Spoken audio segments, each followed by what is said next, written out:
Hello, I'm Bill Leipold, and welcome to this edition of Breakfast at the Barracks.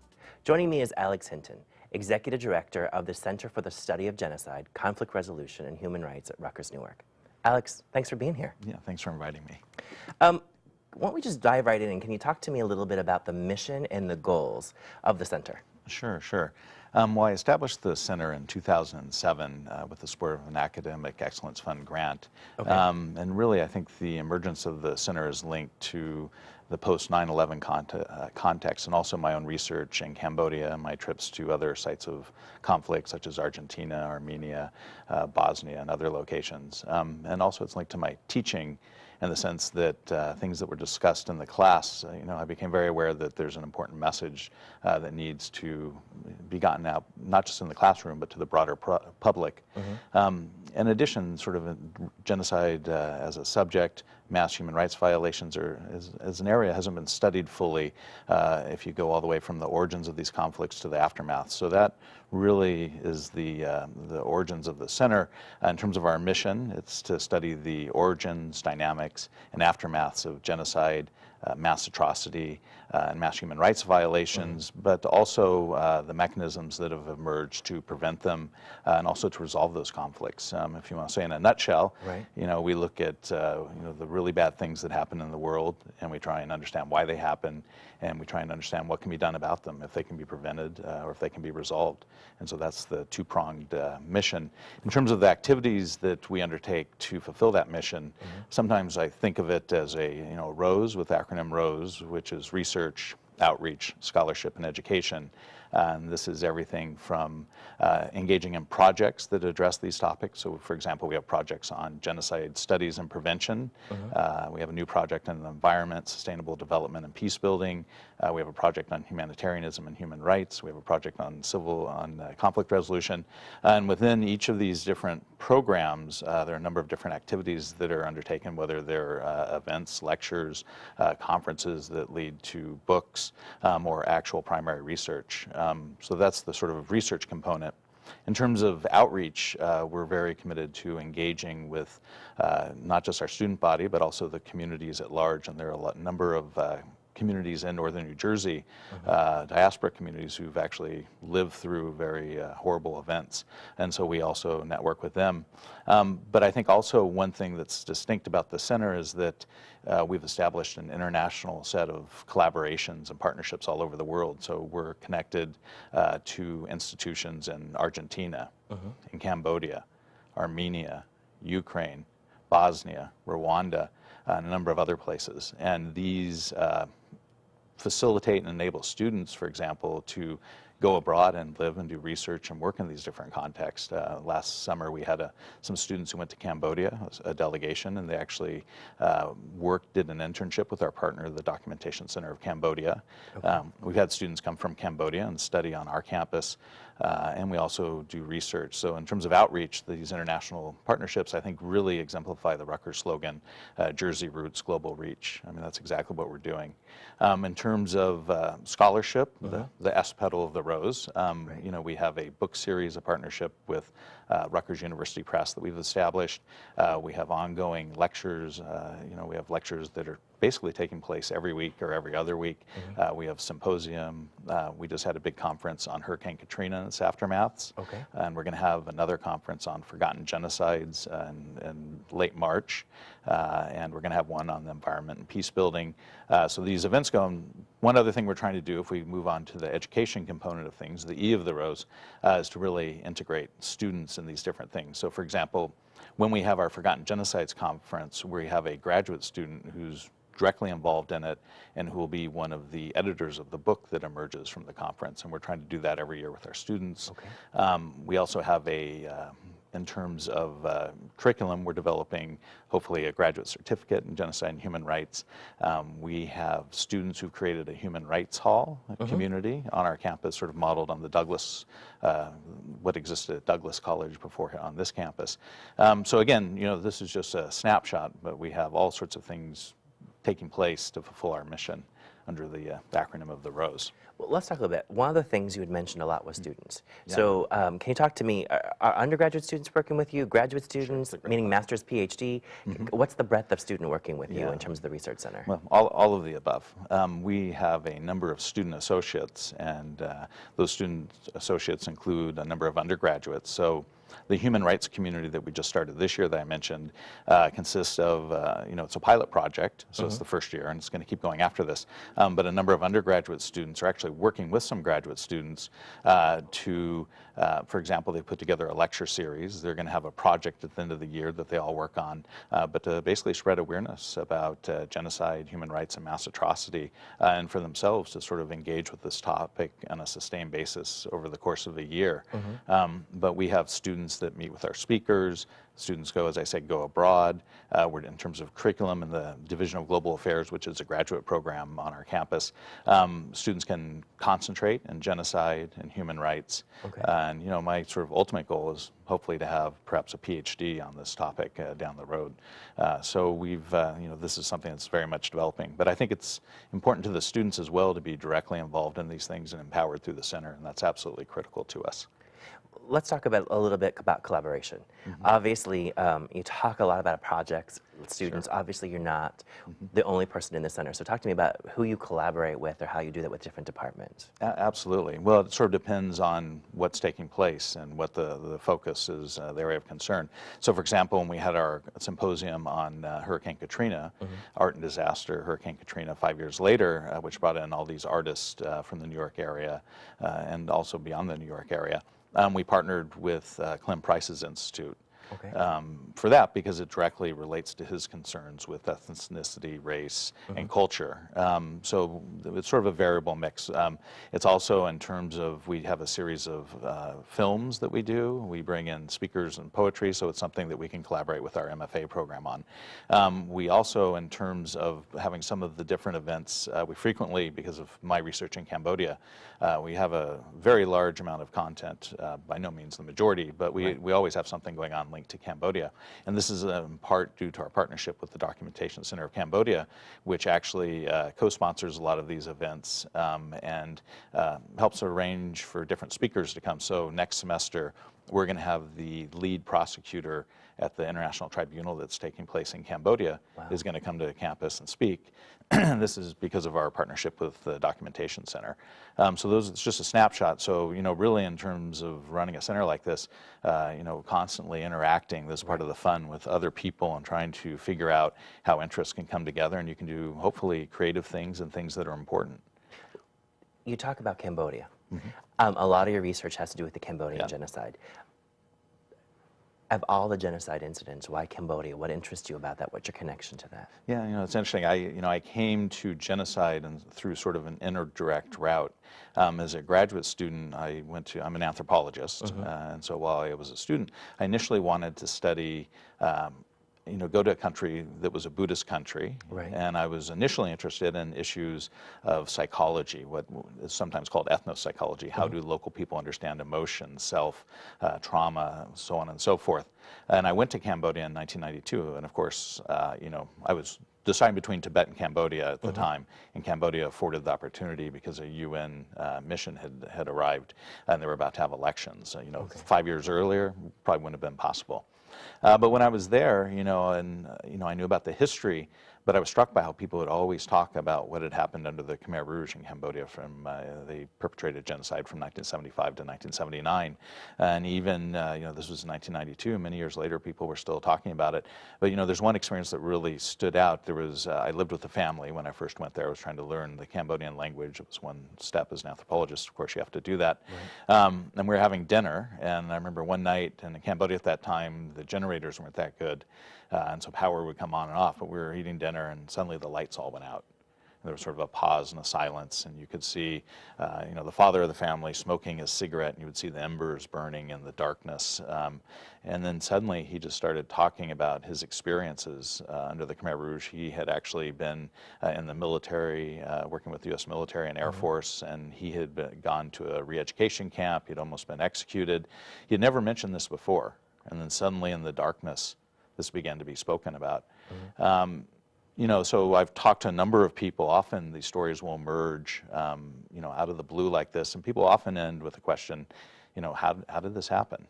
Why did Cambodians kill each other? Well, that's exactly where I was going to go. I was going to be like, help me and my viewers understand about Khmer Rouge and kind of what happened during that time. Sure, sure. You know, I'll just to finish that last little bit. So that sort of became my research question, and those are the questions that I addressed in my book. You know, why did they kill Cambodia in the shadow of genocide? You know, the larger question of how does a genocide come about and what leads people to kill are questions that, you know, some people say, well, you can't understand it, but of course you can. Maybe you can't understand the experience of that. Right. You know, that's absolutely true, but you can, in terms of examining genocide, come to understand the origins, dynamics, and certainly the aftermaths as well. But the factors with almost all genocides, especially if you look at 20th century genocides and 21st century genocides, you almost always have a situation where there's a lot of upheaval, there's some sort of structural divisions that exist in society, and you have usually some sort of charismatic leader who emerges, who promises a sense of some renewal for the country. But the problem is that when they espouse this ideology of how to renew the country, it includes eradicating the contaminating group. And so you get this process, you know, even if a group comes to power and has this message, it's not determined that they're going to be able to be successful in what they're trying to do. And this is really where you, in terms of prevention and conflict resolution, you can step in and potentially intervene. Kenya would have been an example of how you might have, where this was successful recently. But at that point, usually if the group's enabled, they'll go on and reorganize society, promulgate laws that disempower victim groups, and dehumanize these groups severely, and you sort of get this constellation of factors. And unfortunately, in certain circumstances, we get genocide takes place. In terms of perpetrator motivation, again, in terms of one of the things I found talking to perpetrators, is perpetrators really seem like the two of us, right? And in some sense, I've become convinced that almost anyone could become a perpetrator in the right circumstances, which is a difficult thing to think about, but I think also an important thing to think about, because the processes that we find in genocide are processes that are all around us, right? I mean, on the most basic level, peer pressure, stereotyping, dehumanization, hate crimes, and certainly with Tyler Clementi is a good example of that sort of being taken not at the level of genocide, but you see those processes enacting and leading to something that's really awful. And that's one of the sort of educational, one of the things in terms of education that I think is really important. But in going back to, this issue of perpetrator motivation, when you have that realization, the question is, how can a person go, if we sort of say, well, maybe people often say, in terms of perpetrators, they're sadists, for example, right? And that explanation is a pretty flat explanation that maybe explains a very small proportion of people. Some people would sort of dismiss and say, well, it's biologically programmed. These are traditional tribal hatreds, and that explanation is very thin. But really, if you understand this historical context and people becoming sort of buying into an ideology of hate and also undergoing a process of socialization whereby they do increasingly bad things to people over time, people are socialized into this ethos, and what is a very, very bad thing is viewed as good. So it's odd that, if you think of the Holocaust, for example, Darfur, whatever situation, often those people think they're doing a good thing, and that's one of the horrible realizations about genocide. There's so much to discuss here. Unfortunately, we've kind of just run out of time. We'd love to have you back on the show. I have lots more questions. I think I'm most haunted by the conversation that's still going in the 21st century. And the conversation that any of us could be perpetrators, but it was great having you. Thank you very much. And thanks for joining us. We appreciate that. We'll be back soon.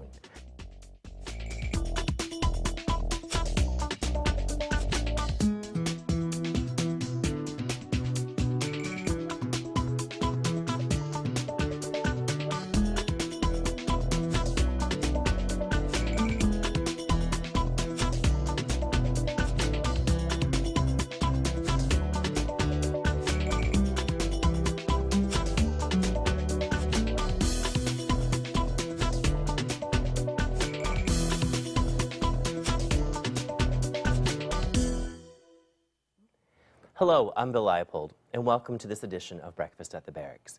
Joining me is Antoinette Farmer, Associate Dean for Academic Affairs and Associate Professor in the School of Social Work at Rutgers, New Brunswick. Antoinette, welcome to the show.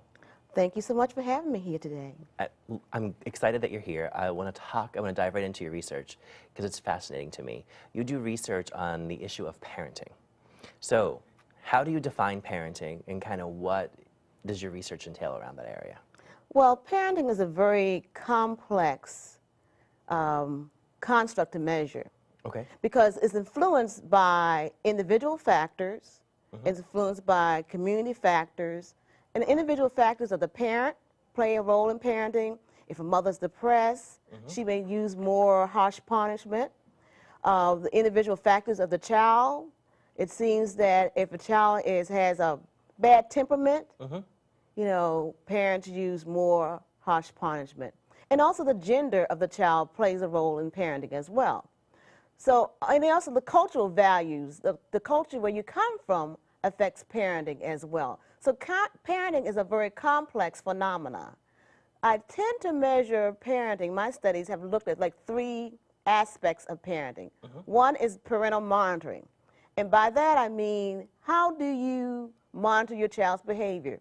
Do you know your child's friends? Do you know your child's friend's family? Do you know what your child does with his leisure time? Do you know how your child spends his or her money? Okay. Also, I've looked at what we call parenting practices.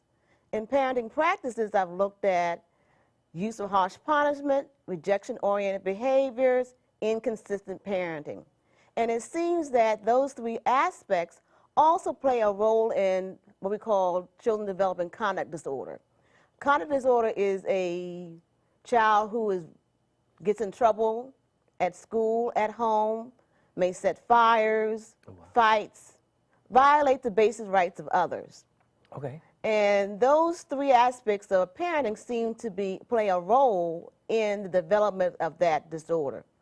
Now, when you conduct your research, are you doing interviews with parenting, and is it by survey? Like, because you talk a lot about some of the mental disorders, some of the makeup of the family, the conversations around the family, so I'm trying to figure out how you get the information about that. Well, I've done surveys where I actually administer a survey to a parent, and they fill it out, and I code the data. Okay. And also I've been doing secondary data analysis, where someone else has collected the data for some other purpose. I go into that data set to see if there's items around parenting, and then I analyze that data. Okay. And I've also developed a scale to measure the constructs of parenting. I'm interested in some of my studies. So I've done that. Some of your current research has to deal with fathers and the role of fathering, or the role of the father figure, especially around high-risk youth. It's interesting for me, how do you define a father in that way, and then how do you define high-risk youth when we start to look at some of your other research that's around those areas?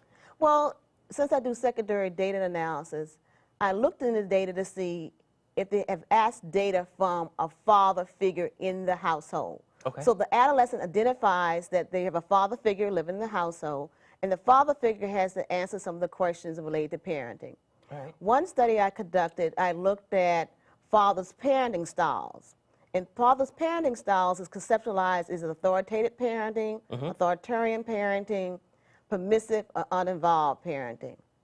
And how those 4 types of parenting styles are related to adolescent sexual behaviors. All right. So in this study, I found that if an adolescent came from a 2-parent family or a single father-headed family, if the father used an authoritative parenting style, the adolescent was less likely to engage in sexual activity. So if the father would monitor, was strict on the child, or enforce rules, or encourage a child to engage in various activities, the child was less likely to be sexually active. If the child came from a home where the father was uninvolved, didn't monitor the child's behavior, wasn't strict, wasn't responsive to the child was more likely to engage in sexual activity. And we also found that if the adolescent came from a single-headed father-headed household, that he or she was more likely to engage in sexual activity as opposed to coming from a 2-parent-headed household. So my high-risk behaviors in most of my studies have been either sexual activity or substance use, and a more recent study has been gang involvement. So can we talk a little bit about what you found in terms of gang involvement?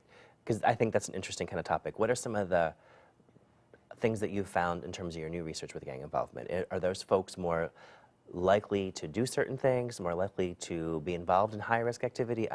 What did we Well, finding? in this study, we really looked at one question: how are you involved in a gang? Mm-hmm. We didn't look at what the activities that he or she engaged in with the gang involvement. And that's interesting you raise that question, because some people say to really look at gang involvement, you have to look at both items, look at the activities that they engage in the gang, as well as if they're involved in a gang. Right. But our data set didn't give us enough information to look at the gang activities. Okay. We only look if they're involved in the gang or not. And we found that fathers' parenting styles was not related to gang involvement. So it didn't matter if your father was uninvolved or permissive, authoritarian, authoritative. But what really matters, if your father monitored your behavior. So if your father knew your close friends, knew your parents of your close friends, knew your teachers in school, Right. knew what you were doing when they were not at home, you were less likely to be involved in a gang. Okay. So based on this research, we are recommending that fathers become more involved in monitoring their adolescents' behaviors. You need to know where your children are. Right. And also, fathers need to be involved in the PTA or PTO associations at the child's school, because that gives you an opportunity to interact with your child's friends' parents. Right. And also go to the parent-teachers conference. Most of the time at parent-teacher conference, you might not see a father. Right. But this has implications that fathers need to be involved in their lives of the adolescents so that they won't be involved in belong to a gang. One of your major research articles is really looking at how do you do research for underrepresented groups, and the fact that underrepresented groups may not be fully be able to be researched in lots of different ways. Can you talk a little bit about your theory or your perspective on that based upon your findings? Well, my perspective on that is we have to look at the entire research process, from the way we operationalize our constructs of research all the way to the end where we disseminate the research. Okay. For example, a lot of the research that we do in social sciences, we come in with the definition of the problem. Mm-hmm. And we don't give the people that we are researching the opportunity to find the problem. Okay. So again, their conceptualization of the problem may be different from my conceptualization of the problem. Right. So first we need to have them involved in how do you define the problem? And in fact, they might not see it as a problem. Okay. So we need to find, okay, how they conceptualize the issue. Mm-hmm. Okay. Then also, we need to figure out how we gain access to the population we plan to research. Correct. Because of the historical relationships we have with some communities, they might not want to provide you with any information. So what you need to do is say, how can I get access to that community? Mm-hmm. So one thing you may need to do when you try to do your research is to have people from that community to be involved in the research process. Also, you may want to make sure that your research is relevant to that community. Right. Well, if it's not relevant, they're not going to participate. Correct. Also, use the social networks they have. For instance, you can use if they're doing research in African American communities, you might want to start with the African American church. Have them say, okay, this is something that's relevant to our community. Mm-hmm. AIDS, HIV, AIDS is a big problem in African American communities. Right. So if I could do research around that, I can go in and say, okay, this information is relevant. You can bring it to your church. You can do prevention programs in your church. Maybe persons in the community may be more likely to involve in the research process. Also, if you compensate these persons, I'm not saying give them $500 or $100, but something that will help them see that they are getting something back. But most importantly, come in and disseminate the information to the community. Mm-hmm. Most of the time, we put our research in journals. Those people might not even read those journals. Right. But so it's important that we go back in and talk to them about what we found. Also, who gathers the data is important. Right. Research has shown that ethnic matching plays an important factor on the data. For example, if you have ethnic matching, it improves the quality of the data. Are there rationales for that? Is it because they understand the data in terms of the complex kind of layered data that might be available, or how does that happen? Well, it happens because it seems that the person may be more empathic to the experiences the person may be having. Not saying that empathic that I'm going to get there, interview the person, and affect the data. Right. But the person says, okay, this is a person just like me. They might have had the same experiences I've had. You may not have to reveal that information to anyone, but the sense of common community among that person may have that person's perception. And it also seems to be related to sensitive information. If I have sensitive information that I'm reporting, I might be more likely to report to someone who looks like me. Right. And also gender matching is important too. Studies have been done if you have a male interview a female, that might be some underreporting of data. Okay. And I don't want people to get the feeling that ethnic matching is the end-all be-all, because ethnic matching could also be problematic as well. Okay. Okay. And the ways it's problematic is because it may result in underreporting as well. I go into a neighborhood, I don't live in that neighborhood. Right. People may perceive me as middle class. And I asked about, let's talk about the gambling in the community or alcohol consumption in the community. They may not provide reliable data. So ethnic matching, you have to be very careful with that. So that's why it's important to, when you do research, train your research team members on how to do the research. And another point I want to make is that the measures you use in research. As social scientists, most of the measures we use have either been normed on whites, Right. or they have been normed on males. So that means that the concepts, the wording that we use may not be relevant for that population. So again, we have to start thinking of developing measures that are culturally sensitive and what I would say culturally appropriate. So again, it goes back to defining the problem we want to understand. Okay. Yeah. At this particular point, my producer's telling me in my ear that we're kind of running out of time. Ooh. No, it's good. Okay. So I want to say thanks for joining us today. I really enjoyed our conversation, especially around, all those parenting perspectives and the normal perspectives around research. I appreciate that. That's all we have for this edition of Breakfast at the Barracks. For more information about any of the subjects we've discussed here today, please visit our website at rutgers.tv. For all of us at the Rutgers Division of Continuing Studies, I'm Bill Leipold, and thank you for watching.